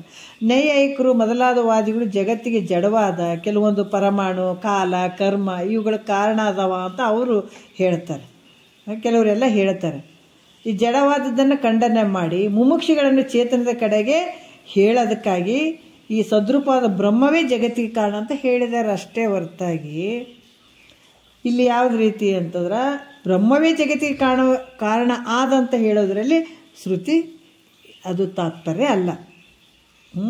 ಅವರು ಯಾವ ರೀತಿ ಈ ನೈಯಾಯಿಕರು ಬೇರೆ ಬೇರೆ ಕಡೆ ಮತವಾದಿಗಳು ಬೇರೆ ಬೇರೆ ವಿಚಾರಗಳನ್ನು ಹೇಳಕ್ಕೆ ಶುರು ಮಾಡಿದರು, ಆ ಕಡೆ ಹೋಗೋದು ಬೇಡ, ಮುಮುಕ್ಷಿಗಳು ಈ ಒಂದು ಚೇತನದ ಒಂದು ಕಡೆ ಆ ಮುಖ ಮಾಡಲಿ, ಆ ಕಡೆ ಒಂದು ತಿಳ್ಕೊಳ್ಳಿ ಅನ್ನುವಂಥ ಭಾವದಲ್ಲಿ ಈ ಬ್ರಹ್ಮವೇ ಜಗತ್ತಿಗೆ ಕಾರಣ ಆಗ್ಯದಂತ ಹೇಳಿದಾರ, ಶ್ರುತಿ ಹೇಳೋದಂತ ಹೇಳ್ತಾರೆ ಅವರು.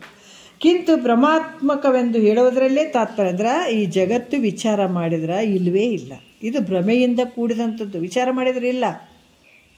ಯಾಕಂತಂದ್ರೆ ಯಾವುದು ಮೂರು ಕಾಲದಲ್ಲಿ ಇರ್ತದೆ ಅದಕ್ಕೆ ನೋಡ್ರಿ, ಅದಕ್ಕೆ ಹೇಳ್ತಾರೆ ಅದಕ್ಕೆ ನಾವು ಮೊದಲೇ ಹೇಳ್ತೀವಿ ಜಗತ್ತಿಗೆ ಕಾರಣವಾಗಿರುವಂಥದ್ದು ಬ್ರಹ್ಮ ಅಂತಲೇ ಹೇಳ್ತೀವಿ. ಅದು ಒಂದು ವಿಚಾರದಲ್ಲಿ ಹೇಳಿದಾರೆ ಹೊರತಾಗಿ ವಿಚಾರ ಮಾಡಿದರೆ ಜಗತ್ತು ಸತ್ಯ ಅದೇನಂದ್ರೆ ಇಲ್ಲ. ಅದಕ್ಕೆ ಇದಕ್ಕೆ ಕಾರಣ ಜಗತ್ತಿಗೆ ಇದೇ ಕಾರಣ ಅಂತ ಹೇಳಿದ್ರೆ ಅಲ್ಲಿ ದೋಷಗಳು ಬರ್ತಾವಂತ ಹೇಳಿದ್ರು ಅವರು. ಹಂಗೆ ಅನ್ನಕ್ಕೂ ಬರೋಂಗಿಲ್ಲ. ಅದಕ್ಕೆ ಈ ಬ್ರಹ್ಮದಲ್ಲಿ ತೋರಿದಂಥದ್ದಿದು ಈ ಜಗತ್ತೇನು ತೋರ್ತದಲ್ಲ, ಇದು ಹೆಂಗೆ ತೋರಿದ ಅಂತಂದರೆ ಇದು ಭ್ರಮೆಯಿಂದ ಕಾಣಿಸ್ತದೆ ಜಗತ್ತು. ಈ ಮೂರು ಕಾಲದಲ್ಲಿ ಯಾವುದಿರ್ತದೆ ಅದು ಸತ್ಯ ಅದು. ಅದರ ಈ ಜಾಗ್ರದಲ್ಲಿ ಮಾತ್ರ ಈ ಜಗತ್ತು ತೋರ್ತದೆ, ಆದರೆ ಸ್ವಪ್ನದಲ್ಲಿ ಸುಸುಪ್ತಿಯಲ್ಲಿ ತೋರ್ತದೆ ಈ ಜಗತ್ತು ಅಂದರೆ ಇಲ್ಲ. ಅಂದ್ರೆ ಮುಖ್ಯವಾಗಿ ಹೇಳುವಂಥ ಉದ್ದೇಶ ಏನಂದರೆ ಈ ಜಗತ್ತು ಭ್ರಮೆಯಿಂದ ಕೂಡಿದಂಥದ್ದು, ಭ್ರಮೆಯಿಂದ ತೋರ್ತದೆ, ಅಜ್ಞಾನದಿಂದ ತೋರ್ತದೆ. ಇದು ಹೊರತಾಗಿ ವಿಚಾರ ಮಾಡಿದರೆ ಈ ಜಗತ್ತಿಲ್ವೇ ಇಲ್ಲ. ಮತ್ತು ಈ ಜಗತ್ತಿನಿಂದ ಈ ಮಾಯ ಆದರೆ ಜಗತ್ತಿಗೆ ಕಾರಣ ಆಗ್ತದೆ ಅಂತಂದ್ರೆ ಅದು ಕೂಡ ಹೇಳಕ್ಕೆ ಬರ. ಯಾಕಂದ್ರೆ ಮಾಯ ಆದರೂ ಜಗತ್ತಿಗೆ ಕಾರಣ ಆಗ್ತದೆ ಅದು ಕೂಡ ಹೇಳಕ್ಕೆ ಬರೋಂಗಿಲ್ಲ. ನೋಡ್ರಿ ಎಷ್ಟು ಒಂದು ಭಾಳ ವಿಶೇಷ, ಅದು ಭಾಳ ಸೂಕ್ಷ್ಮನೂ ಆದ ವಿಚಾರ. ಮಾಯ ಕೂಡ ಜಗತ್ತಿಗೆ ಕಾರಣ ಆಗಂಗಿಲ್ಲ. ಯಾಕಂದ್ರೆ ಆ ಮಾಯ ಎಂಬುದು ಒಂದು ಪದಾರ್ಥ ಐತೇನು ಅದು. ಯಾಕಂದ್ರೆ ಆ ಮಾಯ ಅನ್ನುವಂಥದ್ದು ಇಲ್ಲ, ವಿಚಾರ ಮಾಡಿದ್ರೆ ಮಾಯ ಅನ್ನುವಂಥದ್ದು ಇಲ್ಲವೇ ಇಲ್ಲ. ಈಗ ನಾವು ಮಂಜು ಇದು ನೋಡ್ರಿ, ಈಗ ಮಳೆಗಾಲದಾಗ ಈ ಮಂಜು ನೋಡ್ತೀವಿ, ಎಷ್ಟು ಮಂಜು ಅಂತೀವಲ್ಲ. ನಾವು ಏನು ಹೇಳ್ತೀವಿ ಅದಕ್ಕೆ ಮಂಜು ಕಾಣಂಗಿಲ್ಲ ನೋಡ್ರಿ, ಸಿಕ್ಕಾಬಿಟ್ಟೆ ಇರ್ತದಲ್ಲ. ಅದು ಹೋದಾಗ ಅಯ್ಯೋ ಎಷ್ಟು ಮಂಜು ತುಂಬ್ಯದ ನೋಡ್ರಿ ಅಂತ ಹೇಳ್ತೀವಿ. ಆದ್ರೆ ಹತ್ರ ಹೋದಂಗೆ ನಮ್ಗೆ ಅದು ಕೈಯಾಗ ಸಿಗ್ತದೆ ಅನ್ನೋದು ಸಿಗಂಗಿಲ್ಲಲ್ಲ. ಮಾಯ ಅನ್ನುವಂಥದ್ದು ಹೆಂಗದಂದ್ರೆ ಒಂದು ಪದಾರ್ಥ ಅಲ್ಲ ಅದು. ಅದನ್ನು ವಿಚಾರ ಮಾಡೋಕ್ಕೆ ಹೋದ್ರೆ ಮಾಯ ಇಲ್ಲವೇ ಇಲ್ಲ. ಮಾಯ ಅಂತೀವಿ ಖರೆ, ಆದರೆ ಅದು ಒಂದು ಪದಾರ್ಥ ಅಲ್ಲ. ವಿಚಾರ ಮಾಡೋಕ್ಕೆ ಹೋದ್ರೆ ಆ ಮಾಯ ಇಲ್ಲವೇ ಇಲ್ಲ. ಅದಕ್ಕೆ ಹೇಳ್ತಾರ ಮಾಯೆ ಯಾವುದಿಲ್ಲವೋ ಅದು ಮಾಯೆ, ಈ ರೀತಿ ಹೇಳುವಂಥದ್ದು. ಅಂದ್ರೆ ಇಲ್ಲ ಅನ್ನುವಂಥದ್ದೇನು ಮಿಥ್ಯಾರೂಪವಾಗಿರುವಂಥದ್ದು, ಸುಳ್ಳಾಗಿರುವಂಥದ್ದು ಜಗತ್ತು, ಅದನ್ನು ಹೇಳಕ್ಕೆ ಹೋಗ್ತಾ ಇದ್ದಾರೆ ನೋಡ್ರಿ. ಯಾಕಂದರೆ ಯಾವುದಾದ್ರೂ ವಸ್ತು ಇದ್ದರೆ ಅದು ಮತ್ತೊಂದು ಕಾರ್ಯಕ್ಕೆ ಕಾರಣ ಆಗ್ತದೆ. ಒಂದು ವಸ್ತು ಐತಿ, ಈಗ ಮಣ್ಣು ಐತಿ, ಮಣ್ಣು ಒಂದು ಕಾರಣವಾಗಿರುವಂಥ ಮಣ್ಣು, ಕಾರ್ಯ ಆಗಿರುವಂಥದ್ದು ಗಡಿಗೆ, ಅದು ಒಂದು ವಸ್ತು ಅದ, ಅಲ್ಲಿ ಗಡಿಗೆ ಕಂಡಂಗೆ ಆಯಿತು. ಆದ್ರೆ ಈ ಮಾಯೆ ಅನ್ನುವಂಥದ್ದು ಒಂದು ವಸ್ತು ಐತೇನ ಅಲ್ಲ. ಅದನ್ನು ವಿಚಾರ ಮಾಡೋಕ್ಕೋದ್ರೆ ಮಾಯೆ ಇಲ್ಲವೇ ಇಲ್ಲ. ಅದಕ್ಕೆ ಈ ರೀತಿಯಾಗಿ ಈ ಒಂದು ಕಾರಣ ಇದ್ದು, ಒಂದು ವಸ್ತು ಇದ್ದರೆ ಅದಕ್ಕೆ ಕಾರ್ಯ ಅಂತ ಹೇಳ್ಬೋದು, ಕಾರಣ ಆಗ್ಬೋದು. ಆದರೆ ಮಾಯೆ ಎಂಬುದು ಇಲ್ಲವೇ ಇಲ್ಲ. ಅಂದರೆ ಈ ಜಗತ್ತಿಗೆ ಹೆಂಗೆ ಕಾರಣ ಆಗ್ತದೆ ಮಾಯೆ? ಸಾಧ್ಯನೇ ಇಲ್ಲ ಅಂತ ಹೇಳ್ತಾರೆ ಅವರು. ಮತ್ತು ಇಲ್ಲಿ ಕೂಡ ಹೇಳ್ತಾರೆ ಜಗತ್ತಿಗೆ ಉಪಾದಾನ ಕಾರಣ ಅಂತ. ಯಾವುದು ಮಾಯೇ ಜಗತ್ತಿನ ಉಪಾದಾನ ಕಾರಣ ಅಂತ ಪ್ರತಿಪಾದಿಸ್ತದಲ್ಲ ಕೆಲವೊಂದು ಅದ್ರಾಗ ಅಂತ ಹಿಂಗೆ ಹೇಳಿದ್ರು ಕೂಡ ಮಾಯೆ ಜಗತ್ತಿಗೆ ಕಾರಣ ಅಲ್ಲ ಅಂತ ಹೆಂಗೆ ಹೇಳ್ತೀರಿ ನೀವು ಅಂತ ಹೇಳಿದ್ರೆ ಅದಕ್ಕೆ ಹೇಳ್ತಾರೆ, ಸಮಾಧಾನ ಹೇಳ್ತಾರೆ. ನೀವು ಮಾಯಾ ಜಗತ್ತಿಗೆ ಮೊದಲೆಲ್ಲ ಜಗತ್ತಿಗೆ ಮಾಯೆ ಕಾರಣ ಅದಂತ ಕೆಲವೊಂದು ಹೇಳಿದ್ರಿ. ಹೆಂಗಂದ್ರೆ ಮಾಯಾ ಅಂತೂ ಪ್ರಕೃತಿಂ ವಿದ್ಯಾತ್ ಅಂತ ಶ್ರುತಿಯೇ ಮಾಯೆ ಜಗತ್ತಿಗೆ ಉಪಾದಾನ ಕಾರಣ ಅಂತ ಹೇಳ್ಯದ. ಏನು ಹೇಳಿದಾರ ಶ್ರುತಿಯಲ್ಲಿ ನೋಡ್ರಿ, ಮಾಯಾ ಅಂತೂ ಪ್ರಕೃತಿಂ ವಿದ್ಯಾತ್ ಅಂತ ಹೇಳ್ಯಾರ. ಅಂದ್ರೆ ಶ್ರುತಿಯಲ್ಲಿ ಹೇಳಿದಂಥ ವಿಚಾರ ಮಾಯೆ ಜಗತ್ತಿಗೆ ಉಪಾದಾನ ಕಾರಣ ಅಂತ ಹೇಳಿದ್ದಾರೆ. ಹೀಗಿದ್ದಾಗ ನೀವು ಮಾಯೆ ಜಗತ್ತಿಗೆ ಕಾರಣ ಇಲ್ಲ ಅಂತ ಹೆಂಗೆ ಹೇಳ್ತಾ ಇದ್ದೀರಿ ಅಂತ ಪ್ರಶ್ನೆ ಬಂದರೆ ಅವಾಗ ಅವ್ರು ಹೇಳ್ತಾರಪ್ಪ, ಸ್ವಲ್ಪ ನೋಡಿ ಕೇಳಿ ಸ್ವಲ್ಪ, ಆ ಶ್ರುತಿಯು ಕನಿಷ್ಠ ಅಧಿಕಾರಿಯನ್ನು ಕುರಿತು ಮಾಯೆ ಜಗತ್ತಿಗೆ ಉಪಾದಾನ ಕಾರಣವಾಗಿರುವುದು ನೋಡ್ರಿ. ಯಾಕಂದ್ರೆ ಕನಿಷ್ಠ ಅಧಿಕಾರಿಗೆ ಅದಕ್ಕೇನೋ ಮಾಡಿ ತಿಳಿಸ್ಬೇಕಾಗ್ಯದ. ಈಗ ಮೇಲ್ಮಟ್ಟದ ವಿಚಾರ ತಿಳಿಸಿದ್ರೆ ಅದಕ್ಕೆ ತಿಳಿಯಂಗಿಲ್ಲ, ಸ್ವಲ್ಪ ಅದಕ್ಕೆ ತಿಳಿಯುವಂಗೆ ಹೇಳ್ಬೇಕಂತ ಹೇಳ್ಬಿಟ್ಟು ಶ್ರುತಿ ಏನು ಮಾಡ್ಯದ, ಕನಿಷ್ಠ ಅಧಿಕಾರಿಯನ್ನು ಕುರಿತು ಮಾಯೆ ಜಗತ್ತಿಗೆ ಉಪಾದಾನ ಕಾರಣ ಆಗಿರುವಂಥದ್ದು ಪರಮಾತ್ಮನು ನಿಮಿತ್ತ ಕಾರಣ ಆಗಿದ್ದಾನ. ಮತ್ತು ಪಾಪ ಪುಣ್ಯಗಳು ಸಹಕಾರಿ ಕಾರಣಗಳಾಗಿದ್ದಾವಂತ ಈ ಲೋಕ ದೃಷ್ಟಾಂತದ ಅನುಸಾರವಾಗಿ ಅಲ್ಲಿ ಹೇಳ್ಯದ ಹೊರತು ಮಾಯಾ ಮತ್ತು ಮಾಯಾ ಕಾರ್ಯವಾದ ಜಗತ್ತು ಮಿಥ್ಯೆ ಅಂತ ಬೋಧಿಸ್ತದ ಅಂತ ಹೇಳ್ತಾರೆ ಅವ್ರು. ಎಷ್ಟು ಅದ್ಭುತವಾಗಿ ಹೇಳ್ತಾರೆ. ಅದಕ್ಕೆ ತಿಳಿಲಿ, ಅದಕ್ಕೆ ಉಪಕ್ರಮ ಉಪಸಂಹಾರ. ಮೊದಲೆಲ್ಲ ಹಂಗಾದ ಹಿಂಗಾದ ಅಂತ ಹೇಳ್ಕೊತ ಬಂದು ಎಲ್ಲವನ್ನ ನೇತಿಗಳಿತಾರೆ, ಇದಲ್ಲ ಅಂತ. ಅದಕ್ಕೆ ಕನಿಷ್ಠ ಅಧಿಕಾರಿ ಇದ್ದ, ಅದಕ್ಕೆ ಮಾಯಾ ಈ ಜಗತ್ತಿಗೆ ಉಪಾದಾನ ಕಾರಣ ಆಗ್ಯದ. ಯಾಕಂದ್ರೆ ಮಾಯಾ ಅನ್ನುವಂಥದ್ದು ಉಪಾದಾನ ಕಾರಣ ಆಗ್ಯದ. ಪರಮಾತ್ಮ ನಿಮ್ಮದು ಒಂದು ಗಡಿಗೆ ಮಾಡಬೇಕಾದ್ರೆ ಕುಂಬಾರ ಬೇಕಾಗ್ತದ, ಅಲ್ಲಿ ಮತ್ತು ಏನು ಉಪಾದಾನ ಕಾರಣ ಮಣ್ಣು ಬೇಕಾಗ್ತದ, ಚಕ್ರದಂಡಾದಿಗಳು ಇವೆಲ್ಲ ಬೇಕಾಗ್ತದೆ, ಸಹಕಾರಿ ಕಾರಣಗಳು ಬೇಕಾಗ್ತವೆ. ಅದಕ್ಕೆ ಈ ಜಗತ್ತನ್ನು ಮಾಡಬೇಕಾದ್ರೆ ಈ ಮಾಯ ಉಪಾದಾನ ಕಾರಣ ಆಗ್ಯದ, ಪರಮಾತ್ಮ ನಿಮಿತ್ತ ಕಾರಣ ಆಗ್ಯದ, ಪಾಪ ಪುಣ್ಯಗಳು ಸಹಕಾರಿ ಕಾರಣಗಳಾಗಿದ್ದಾವಂತ ಲೋಕದ ದೃಷ್ಟಾಂತದ ಬಗ್ಗೆ ನಾವು ಹೇಳಿದೀವಿ ಹೊರತಾಗಿ ಮಾಯಾ ಮತ್ತು ಮಾಯಾ ಕಾರ್ಯವಾದ ಜಗತ್ತು ಮಿಥ್ಯೆ ಅಂತಲೇ ಹೇಳ್ತದೆ. ಮಾಯನೂ ಮಿಥ್ಯೆ ಅದ, ಮಾಯದಿಂದ ಆದಂಥ ಮಾಯಾ ಕಾರ್ಯವಾದಂಥ ಜಗತ್ತು ಕೂಡ ಮಿಥ್ಯೆ ಐತಪ್ಪ ಅಂತ ಇಲ್ಲಿ ಹೇಳ್ತಾರೆ. ಮತ್ತು ಇಲ್ಲಿ ಹೇಳ್ತಾರೆ, ಇನ್ನೊಂದು ಚೂರು ಕರೆಂಟ್ ಹೋಯ್ತ್ರಿ ಇಲ್ಲಿ, ಒಂದು ಸೆಕೆಂಡು. ಮತ್ತೇನು ಹೇಳ್ತಾರೆ ಅಂತಂದ್ರೆ ಈ ರೀತಿ ವಿಚಾರ ಮಾಡ್ತಾರೆ. ಯಾಕಂತಂದರೆ ಇದು ಮಿಥ್ಯೆ ಅಂತ ಬೋಧಿಸ್ತದೆ. ಆದ್ರೆ ಈಗ ಸದ್ಯಕ್ಕೆ ಉತ್ತಮ ಅಧಿಕಾರಿಯನ್ನು ಕುರಿತು ಅಜಾತವಾದವನ್ನು ಬೋಧ ಮಾಡೋದ್ರಿಂದ ಮಾಯ ಜಗತ್ತಿಗೆ ಕಾರಣವಾಗಲಾರದು ನೋಡ್ರಿ. ಯಾಕಂತಂದ್ರೆ ಈಗ ಕೇಳಿಸ್ತದಲ್ಲ ಎಲ್ರಿಗೆ? ಹಲೋ, ಬರೀ ಹಿಡಿತೇನೆ. ಹಾಂ ಹಾಂ ಹಾಂ ಹಾಂ, ಆಯ್ತಾಯ್ತು. ಈಗ ಏನು ಹೇಳ್ತಾ ಇದ್ದಾರ, ಅದು ಕನಿಷ್ಠ ಅಧಿಕಾರಿಗಳಿಗೆ ಜಗತ್ತಿಗೆ ಕಾರಣವಾದಂಥದ್ದು ಮಾಯ ಐತೆ, ನಿಮಿತ್ತ ಕಾರಣ ಪರಮಾತ್ಮ ಅದನ, ಸಹಕಾರಿ ಕಾರಣಗಳು, ಹೀಗೆಲ್ಲ ನಾವು ಅಲ್ಲಿ ಹೇಳಿದ್ವಿ. ಈಗ ನಾವು ಹೇಳುವಂಥದ್ದು ಯಾರಿಗೆ ಹೇಳಕತ್ತೀವಿ? ಉತ್ತಮ ಅಧಿಕಾರಿಯನ್ನು ಕುರಿತು ನಾವು ಬೋಧ ಮಾಡೋದರಿಂದ ಮಾಯೆ ಜಗತ್ತಿಗೆ ಕಾರಣ ಆಗಕ್ಕೆ ಸಾಧ್ಯ ಇಲ್ಲ ಅಂತ ಹೇಳ್ತಾರೆ ಅವರು. ಅದಕ್ಕೆ ಈ ಪ್ರಕಾರ ಜಗತ್ತು, ಬ್ರಹ್ಮ, ಮಾಯೆ ಇವುಗಳಿಗೆ ಕಾರಣತ್ವವು ಯಾವಾಗ ಅದು ಸರಿ ಆಗಂಗಿಲ್ಲ, ಯಾಕಂದರೆ ಸಿದ್ಧಿಸಲಿಲ್ಲವೋ ಆಗ ಕಾರ್ಯರೂಪ ಜಗತ್ತಿಗೆ ಕಾರಣವೇ ಇಲ್ಲದಂತಾಯಿತು ನೋಡ್ರಿ. ಯಾಕಂದರೆ ಈ ಜಗತ್ತು, ಬ್ರಹ್ಮ, ಮಾಯೆ ಇವುಗಳಿಗೆ ಕಾರಣತ್ವ ಯಾವಾಗ ಸಿದ್ಧಿಸಲಿಲ್ಲವೋ, ಈ ಯಾಕಂದರೆ ಜಗತ್ತು ಬ್ರಹ್ಮದಿಂದನೂ ಆಗಲಿಲ್ಲ, ಜಗತ್ತಿಗೆ ಬ್ರಹ್ಮದ್ದು ಕಾರಣ ಅಲ್ಲ ಮತ್ತು ಮಾಯದು ಕಾರಣ ಇಲ್ಲ. ಆಗ ಕಾರ್ಯರೂಪ ಜಗತ್ತಿಗೆ ಕಾರಣವೇ ಇಲ್ಲ. ಹಾಗಾದರೆ ಈ ಜಗತ್ತು ಯಾವ ಕಾರಣದಿಂದ ತೋರಿತು ಅಂತ ಪ್ರಶ್ನೆ ಮಾಡ್ತಾನೆ. ಅಂದರೆ ಹೆಂಗೆ ತೋರಿತು? ಬ್ರಹ್ಮನೂ ಕಾರಣ ಇಲ್ಲ, ಜಗತ್ತು ತೋರೋದಕ್ಕೆ ಬ್ರಹ್ಮನೂ ಕಾರಣ ಇಲ್ಲ, ಮತ್ತು ಮಾಯನೂ ಕಾರಣ ಇಲ್ಲ ಅಂದರೆ ಮತ್ತೆ ಈ ಜಗತ್ತು ಹೆಂಗೆ ತೋರಿತು ಅಂತ ಪ್ರಶ್ನೆ ಮಾಡಿದ್ರೆ ಇಲ್ಲಿ ಹೇಳ್ತಾರವರು, ದೃಶ್ಯಮಾನ ಈ ಜಗತ್ತು ತೋರ್ತದಲ್ಲ, ದೃಶ್ಯದಿಂದ ತೋರ್ತದಲ್ಲ ಈ ಜಗತ್ತು, ಮಂದ ಅಂಧಕಾರದಲ್ಲಿದ್ದ, ಮಂದ ಅಂಧಕಾರ ಅಂದ್ರೆ ಆ ಕಡೆ ಸಂಧ್ಯಾಕಾಲ ಅಂತ ಹೇಳ್ತೀವಲ್ಲ, ಮಸುಗತ್ತಲೆ ಅಂದ್ರೆ ಆ ಕಡೆ ಪೂರ್ತಿ ಬೆಳಕಲ್ಲ, ಪೂರ್ತಿ ಕತ್ತಲಲ್ಲ.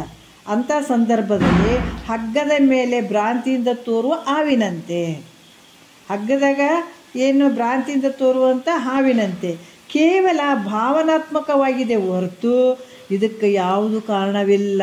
ನೋಡ್ರಿ ಎಷ್ಟು ಅದ್ಭುತ, ಭಾಳ ಸೂಕ್ಷ್ಮ ಐತಿ ನೋಡ್ರಿ. ಈ ಜಗತ್ತೇನು ತೋರಕತ್ತದಲ್ಲ, ಶರೀರಗಳನ್ನು ಹಿಡ್ಕೊಂಡು ಇವೆಲ್ಲ ಹೆಂಗೆ ತೋರಕತ್ತವಂತಂದ್ರೆ ಆ ಕಡೆ ಪೂರ್ತಿ ಕತ್ತಲಲ್ಲ, ನಸುಗತ್ತಲೆ, ಪೂರ್ತಿ ಬೆಳಕಿಲ್ಲ. ಅಂಥ ಕತ್ತರಲ್ಲಿ ಹಾವು ಹಗ್ಗ ಬಿದ್ದದ, ಹಗ್ಗದಲ್ಲಿ ಹಾವಿನ ಭ್ರಾಂತಿ ಆಗ್ಯದ. ಏನಾರ ಕಾರಣ ಐತೆ ಅನ್ನೋದಕ್ಕೆ? ಯಾವುದಿಲ್ಲಲ್ಲ. ಹಗ್ಗದ ಮೇಲೆ ಭ್ರಾಂತಿಯಿಂದ ಹೆದ್ರೆ, ಹಗ್ಗದ ಮೇಲೆ ಯಾವ ರೀತಿಯಿಂದ ತೋರಿತದ ಹಾವು? ಭ್ರಾಂತಿಯಿಂದ ತೋರುವ ಹಾವಿನಂತೆ. ಅದರ ಏನಾರ ಕಾರಣ ಐತನಲ್ಲಿ ತೋರಕ್ಕೆ? ಏನೂ ಇಲ್ಲ. ಎದರಿಂದ? ಕೇವಲ ಭಾವನಾತ್ಮಕದಿಂದ, ತನ್ನ ಮನಸ್ಸಿನಲ್ಲೇ ಅದು ಹಾವಿನ ಭ್ರಾಂತಿ ಆಗ್ಯದ ಹೊರತು ಇದಕ್ಕೆ ಯಾವುದು ಕಾರಣ ಇಲ್ಲ. ಇದನ್ನು ಭಾಳ ಚಂದ ವಿಚಾರ ಮಾಡಿದ್ರೆ ನಮ್ಗೆ ಅರ್ಥ ಆಗ್ತದೆ. ಈ ಯಾವ್ದು ಹಾವು ತೋರಕತ್ತಂದ್ರೆ ಏನಾರು ಕಾರಣ ಐತನಲ್ಲಿ? ಎದ್ರಾಗ ತೋರಕತ್ತಿದ? ಇರುವಂಥ ವಸ್ತು ಹಗ್ಗ ಅದ, ಹಗ್ಗಿನಲ್ಲಿ ಹಾವಿನ ಭ್ರಾಂತಿ ತೋರದು. ಯಾವುದರಿಂದ ತೋರಿತು? ತನ್ನ ಭಾವನೆಯಿಂದನೇ ತೋರಿತು. ವಿಚಾರ ಮಾಡಿದ್ರೆ ಹಾವು ಐತೆನಲ್ಲಿ ಇಲ್ಲ. ವಿಚಾರ ಮಾಡಿದಾಗ ಹಾವು ತೋರದೆ ಹಗ್ಗವೇ ಹೇಗಿರ್ತದೋ ಹಾಗೆ ನಾವು ಶೋಧ ಮಾಡಬೇಕು, ವಿಚಾರ ಮಾಡಬೇಕು. ವಿಚಾರ ಮಾಡಿದಾಗ ಈ ಜಗತ್ತಂಬುದು ಇಲ್ಲವೇ ಇಲ್ಲ. ಕಿಂತು ಹೆಂಗದ? ಹಗ್ಗನೇ ಅದ. ವಿಚಾರ ಮಾಡಿದ್ರೆ ಹಗ್ಗನೇ, ಅದಕ್ಕೆ ಯಾವ ಕಾರಣವೂ ಇಲ್ಲ. ಅದೇ ರೀತಿ ವಿಚಾರ ಮಾಡಿದ್ರೆ ಪೂರ್ಣ ಬ್ರಹ್ಮ ಒಂದೇ ಅದ. ಈ ರೀತಿಯಿಂದ ಮತ್ತವರು ಒಂದು ಮಾತು ಹೇಳ್ತಾರೆ, ನಾವು ಸ್ವಂತ ಹೇಳಕತ್ತಿಲ್ಲ, ಆದ್ರೆ ಇವು ನೋಡ್ರಿ, ಇವು ಶ್ರುತಿ ವಿಚಾರಗಳನ್ನು ನಾವು ಹೇಳ್ತಾ ಇದ್ದೀವಿ ಅಂತ ಹೇಳ್ತಾರೆ ನಿಜಗೊಂಡ್ರು. ಎಷ್ಟು ಅದ್ಭುತವಾಗಿ ಹೇಳ್ತಾರೆ. ಈ ರೀತಿಯಾಗಿ ಹೇಳ್ತಾರೆ ಅವರು. ಜಗತ್ತು ಅದು ಹುಟ್ಟಿಲ್ಲ ಮತ್ತು ನಾಶನೂ ಆಗಿಲ್ಲ ಅನ್ನುವಂಥ ಶ್ರುತಿ ಐತೆ. ಅದರಿಂದ ಈ ವಿಷಯಕ್ಕೆ ವಿರುದ್ಧವಾಗಿ ಯಾವ ಪ್ರಶ್ನೆಯನ್ನು ಮಾಡೋಕ್ಕೆ ಇಲ್ಲಿ ಈ ವಿಚಾರಗಳೇ ಇಲ್ಲ. ಪ್ರಶ್ನೆ ಮಾಡಬೇಕು, ಇದ್ರ ವಿರುದ್ಧಾರ್ಥವಾಗಿ ಏನಾದರೂ ಪ್ರಶ್ನೆ ಮಾಡಬೇಕು ಅನ್ನುವಂಥ ವಿಚಾರ ಉಳಿಯಂಗಿಲ್ಲ. ಇನ್ನಿನ್ನ ಅಖಂಡ ಸ್ವರೂಪನಾದ ನಿನ್ನಲ್ಲಿ ಜಗತ್ತು ಇಲ್ಲವೇ ಇಲ್ಲ. ಕೇವಲ ಏನಂದ್ರೆ ತನ್ನನ್ನು ತಾನೇ ತಿಳ್ಕೊಳ್ಳುವಂಥದ್ದು, ಅನುಸಂಧಾನ ಮಾಡುವಂಥದ್ದು, ಇದು ವಿಶೇಷ ಅಸಂಗ ಆಗ್ತದ ನೋಡ್ರಿ. ಜಗತ್ತಿಲ್ವೇ ಇಲ್ಲ. ಈ ರೀತಿ ಚಿಂತನೆ ಮಾಡುವಂಥದ್ದು, ವಿಚಾರ ಮಾಡುವಂಥದ್ದು, ಇರುವಂಥದ್ದು ಹಗ್ಗ ಒಂದೇ. ಅದ್ರಾಗ ಆವಿನ ಭ್ರಾಂತಿ ನಾನಾ ರೀತಿಯಿಂದ ಹೆಂಗೆ ಆಗಿಬಿಡ್ತು, ಅದ್ರಂಗೆ ಈ ಜಗತ್ತು, ಶರೀರ, ಈ ಸಂಸಾರ, ಇದು ಸಾಯೋದು, ಹುಟ್ಟೋದು, ಇದೆಲ್ಲ ನಿನ್ನ ಭಾವನೆಯಿಂದ ಆಗ್ಯದ ಹೊರತಾಗಿ ವಿಚಾರ ಮಾಡಿದರೆ ಇಲ್ಲ. ಇದು ಯಾವಾಗ ಅಜ್ಞಾನದಲ್ಲಿ ಇದೆಲ್ಲ ತೋರ್ತದ, ಆ ಅಜ್ಞಾನ ಅನ್ನುವಂಥದ್ದು ಯಾವಾಗ ಗುರು ಮುಖಾಂತರ ಕೇಳಿ ಕೇಳಿ ಹೋಗಿಬಿಡ್ತದ, ಅವಾಗ ಉಳಿಯುವಂಥ ನೀನೇ ಉಳಿತೀವಿ. ಇದೆಲ್ಲ ನಿನ್ನ ಭ್ರಾಂತಿಯಿಂದ, ನಿನ್ನ ಭಾವನೆಯಿಂದ ಇಷ್ಟೆಲ್ಲ ಗದ್ದಲಕ್ಕೆ ಬಿದ್ದಿದೆಪ್ಪ. ಇದು ಈ ರೀತಿ ವಿಚಾರ ಮಾಡ್ತಿರ್ತಾನಲ್ಲ, ಇದು ವಿಶೇಷ ಅಸಂಗ ಅಂತ ಹೇಳಿಸ್ಕೊಳ್ತದ ಅಂತ ಹೇಳ್ತಾರೆ. ಇದನ್ನ ಇಟ್ಕೊಂಡು ನಾಳೆ ಮಾತಾಡೋಣ. ಭಾಳ ಅದ್ಭುತವಾದಂಥ ವಿಚಾರ. ಬಟ್ ಭಾಳಷ್ಟು ಇದ್ರ ಒಂದು ಆಳ ಹೋಗಬೇಕು. ಅಂದಾಗ ಮಾತ್ರ ಇವು ಅರ್ಥ ಆಗ್ತದೆ. ಮತ್ತು ಈ ಸಲ ಈಗ ಕೇಳ್ತಾ ಇದ್ದೀವಿ ರೀ, ನಮ್ಗೆ ಅರ್ಥ ಆಗೋಲ್ದಂತಲ್ಲ, ಹಂಗೆ ಕೇಳ್ತಾ ಹೋದ್ರೆ ಖಂಡಿತ ಅರ್ಥ ಆಗ್ತದೆ. ಯಾಕಂದ್ರೆ ಸಮುದ್ರದ ಮೇಲೆ ಹೋದ್ರೆ ಕಾಲು ಕೈ ಬಿಡಿದ್ರೆ ಅಷ್ಟೇ ಅಟಕಟೆ ಏನು ಗೊತ್ತಾಗಂಗಿಲ್ಲ. ಅದರ ವಿಚಾರಗಳ ಆಳಕ್ಕೆ ಹೋದಾಗ ಮಾತ್ರ ನಮಗಿದು ಅನುಭವ ಆಗಕ್ಕೆ ಸಾಧ್ಯ ಆಗ್ತದೆ. ಹಂಗೆ ಸಮುದ್ರದ ಆಳಕ್ಕೆ ಹೋದಾಗೆ ಮುತ್ತುರತ್ನ ಸಿಗ್ತಾವಲ್ಲ, ಆದರೆ ಹಂಗೆ ಈ ಗುರುವಾಕ್ಯಗಳ ಒಂದು ಆಳಕ್ಕೆ ನಾವು ವಿಚಾರಕ್ಕೆ ಹೋದಾಗ ಮಾತ್ರ ಇವು ಅನುಭವಕ್ಕೆ ಬರ್ತಾವೆ. ಇಷ್ಟು ಅದ್ಭುತವಾಗಿ ಹೇಳಿದ್ದಾರೆ ಅವರು. ಮತ್ತು ಇದನ್ನ ಹಿಡ್ಕೊಂಡು ನಾಳೆ ಮಾತಾಡೋಣ. ಒಂದೆರಡು ಮತ್ತು ಗುರುಗಳು ಪಾದಕ್ಕೆ ಅರ್ಪಿಸಿ ಹರவோம்.